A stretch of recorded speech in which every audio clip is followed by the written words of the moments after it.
Um, I will be talking about Hong Kong. I would like to thank Robin very much for her presentation, for outlining all the things that the government can do or should not do to help startups. I will be using Hong Kong as a case study to show you what elements work, how they work, and how they might impact the ecosystem. This is a piece of research that we've completed this year within the Center for Entrepreneurship at the Chinese University of Hong Kong, and we have studied the Hong Kong startup ecosystem extensively. So we went through the history, geography, policy, all the elements that we've been covered so far today. And so here, what you see is the result of what we have discovered.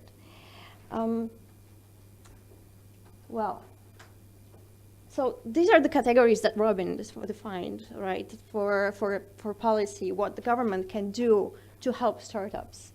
And in terms of Hong Kong, well, the fields that are highlighted in green, these are the things that we all consider that Hong Kong is doing right for startups, right? So the taxation, the taxes are low. There is no gain tax and so on. So these are the things that we think are very, very good to start a business in Hong Kong. And also in terms of regulation, where there are some issues that are being tackled right now, for example, in terms of fintech industry. But in general, comparing to other economies, Hong Kong is doing very well. Stock markets, we have a GEM board, which is the Growth Enterprise Board, which is the second board on Hong Kong Stock Exchange, which also has a great potential for startups in terms of going IPO quicker and easier than on other markets. And in terms of infrastructure, well, I don't know how many of you traveled on an MTR, but if you look around, when people travel, they don't look at each other anymore. They just look on their smartphones. So infrastructure can be considered pretty good. And one thing that comes out of it is it's exactly that. So the infrastructure and the rule of law and the taxation makes Hong Kong a very interesting and very good place to start a business. And in fact, Hong Kong has been ranked in doing business reports very, very high for years, and been considered as a very good economy to start a business. But considering that, so here you have a chart that compares Hong Kong to China, Singapore, and South Korea. As you can see, everything is pretty much covered. And but this is not enough. This is not enough because when you look at the startup rates in Hong Kong, they are actually not that high. Well, this is actually an image of the startup ecosystem back in 2009. So when the entire economy, all the startups in Hong Kong started to develop, and at that time, only 6.5% of the adult population in Hong Kong was engaging in entrepreneurial activities, which is very low considering that the average for innovation-driven economies was double. Okay, so as you can see, covering just parts of the policy this is not enough. And funny you mentioned Detroit because some of you were in our workshop in January, where we actually look into what kind of changes we could make in the policy and what different stakeholders could do for the ecosystem in Hong Kong. And this is that was one of the quotes that we had from the workshop, where people were saying, well, we have to do something about Hong Kong because we don't want to be the Detroit. If we don't do anything right now, in 20 years' time, we will be the new Detroit. So it's funny that you mentioned it, like they want to be, but Hong Kong doesn't. So covering just a part of those, some of the policy elements is not enough. And so the ecosystem started to develop right after the latest financial crisis, worldwide crisis, so around 2008, 2009. And these highlighted, the yellow highlighted elements were the main focus of development in the ecosystem. So I just have few examples for you what has been done and what are the effects right now on the economy. So in terms of clusters and networks, we saw a 10 times growth in the number of co-working spaces in Hong Kong in the past 5 to 6 years. We started back in 2008. We started with one co-working space. Right now, we have more than 40.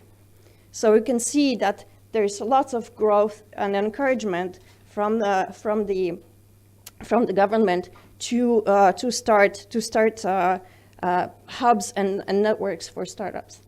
Also, this year, the government scrapped one of its key research and development programs for startup companies, and transformed it into the ESS, which is the Entrepreneurship Support Fund. And one of the things that happened is that before the ESS was implemented, the companies were actually asked to repay the loan to the government. Right now, it's not the case anymore, which is a great way of which is a big improvement comparing to what was happening before. In terms of importing talents, we have new visas. We have a returnee visa. So this is for second generation Hong Kong permanent residents who can right now apply for visas and come back to Hong Kong. And they start to come. They start to come back to Hong Kong to start their businesses. We also implemented the startup visas, which is very much modeled on the Canadian model, where if a company is associated with one of the incubation government-run incubation programs, they are granted a visa to start a business in Hong Kong.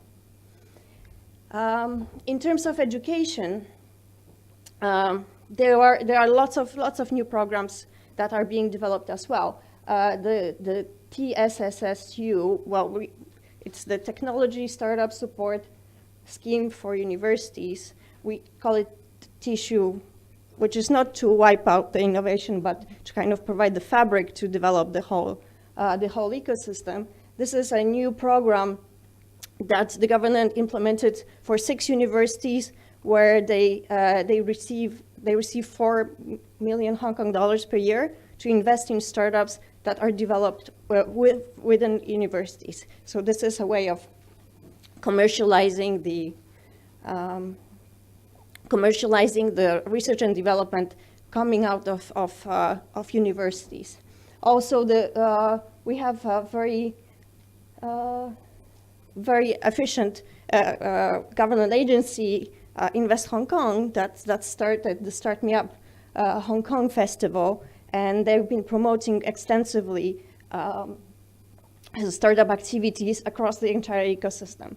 So what all these things did, and it's just for in terms of the growth in interest in Hong Kong startup ecosystem, you can see these 2 arrows at the bottom. So these are the statistics that I pull out from AngelList. So in terms of the number of business angels that were registered on AngelList last year, there were around 250. Right now, it's around 500. And in terms of the investors that are interested in investing in Hong Kong startups, the number went from 2,600 something to more than 13,000 of individuals who are interested in investing in Hong Kong. So you can see that these activities, although these look like pretty standard things, they actually do a lot of work for the ecosystem to develop. Robin was talking about it as a first first element, I'm keeping it for last, the funding.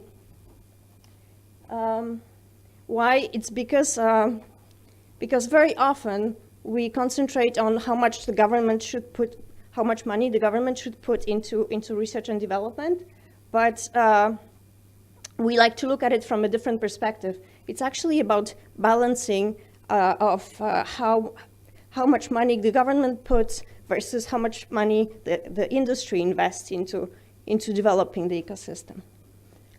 And if things are out of balance, this is exactly what happens. So, and this is what we've looked into in Hong Kong. So this is what we call the vicious circle of crouching innovation, and this basically is to show you how the imbalance in how research and development money is spent impacts innovation in the economy. I won't really go into great details here. It's just to show you that if like in case of Hong Kong, where the match is more or less dollar per dollar, so $1 invested by the government, $1 invested by the industry, this kind of creates this imbalance where the entire ecosystem becomes actually dependent on the government, and it's not pushing, the innovation is not coming from the bottom, but it's expected from the top. But there's a way of jailbreaking from it, and this is I won't go into details again, but it's just to show you that there are actually some activities right now going on in Hong Kong that are already targeting this vicious circle of non-innovation. Like, for example, we have programs that are liaising universities with corporations. For instance, the Chinese University of Hong Kong, we have a program called Empowering Young Entrepreneurs, where we work together with Google and with KPMG to develop startups and to mentor them through the process. And this is very much supported by government. So to what Robin said, I would add a ninth element. Yes. Oh. I will add the ninth element, which is about the balancing of the five stakeholders groups, and this is how things are recommended, how the five groups of mentors, feeders, supporters, and brokers and leaders should be developed. But this is the current situation in Hong Kong, and Yesha put entrepreneurs at the bottom of his slide. I put them on the top because we believe that they are the leaders, and all the ecosystem should be built by entrepreneurs. The role of the government is the role of the supporter. So this is why when when Robin asked the question about whether the government should intervene or not, I said, well, it should support. So the balancing of Hong Kong policy is such that changes should be gradual. The government should monitor the ecosystem and try to implement policies that maintain the balance between different stakeholder groups and create consistent and persistent change in the ecosystem. That is not rapid and thoughtless, but long-term. So thank you very much.